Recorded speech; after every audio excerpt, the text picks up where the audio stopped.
विपदरे गो संपद अजणा रोगरे आक्रांत गाई बाछुरी अकाଳରେ हराउछंती प्राण। जिला मुख्य प्राणी चिकित्सालय मिलुनी आवश्यक औषध एवं परामर्श। चिंतारे गो चाषी जगतसिंहपुर देखिबा एभଳି रिपोर्ट।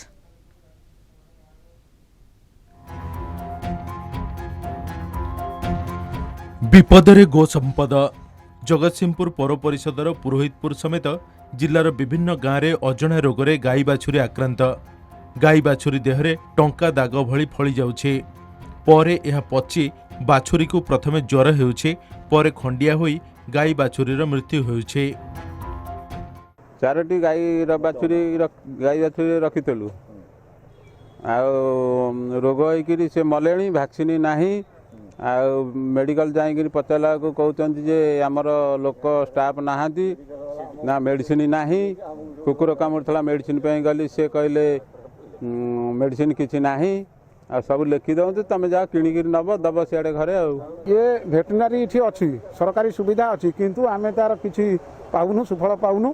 गाई मानक अच्छी ना रोग कौन आर वर्ष आसीला से भी मरी गोटे दुटा गाई आ डाक्तर थरे आसते ए वर्ष मूल आम दौलुनी 2-3 थर भी गलुनी जनइलुनी किंतु से कर्णपात करूना ना देखा भी आसुना। लोक मैंने प्राणी चिकित्सालय को गले डाक्तर नाहांती, टीका नाही, औषध नाही, बाहरु किणिनिय टीका देवाकू लोक नाहांती बोली शुणियाकू मिलुछे। सेपटे जिला मुख्य प्राणी चिकित्सा अधिकारी कैमेरा आगे किछि कहिबाकू राजी हेउनाहांती। जिला प्रशासन एथिरे हस्तक्षेप करबाकू साधारण दाबी हेउछे।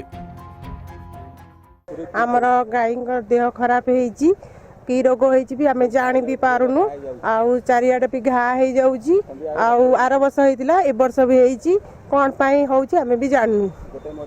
गोटे भी मर जाइछि नहीं आमे मेडिकल नो प्राइवेट रो किन किनितिलु। गाईंकर आज्ञा ये 2-3 वर्ष हलानी कोन प्रकार रोग आसु आमे जानि पारुनु। खाली देह सारा फली जाउछि, गंठी पाख भल मंद सब फुली जाउछि। ता कहउछन जे हाड़ फुटी बेली ए गाईर गोटे हाड़ फुटी ए रोग जदि शीघ्र ट्रीटमेंट न होउछि ताले साधारण से प्राणी मृत्युवरण करुछि। एमते अनेक प्राणी भी मरलेनी। भेटनारी की पचारले भेटनारी आसु नाही ना कोनोसी सहयोग करू नाही। जगतसिंहपुर जिले में गो संपद एवं विपद एक अजणा रोग आक्रांत छुआ बाछुरी मान गोल गोल हो फली जाउछि एवं किछि दिन पर सेमानकर मृत्यु होउछि। तेणु जो गो चाषी मैंने चिंतित अच्छा। जिला प्राणी चिकित्सालय आसी अभियोग कले किसी सुफल मिलूना कि औषधपत्र वैक्सीन से दौना बोली गो चाषी मैंने अभियोग कर। तेणु एथि आम जिला प्राणी चिकित्सालय अधिकारी की पचारला से ए बाबद किसी मतामत देवे ना बोली कैमेरा आगे मना कर देइछन्ति।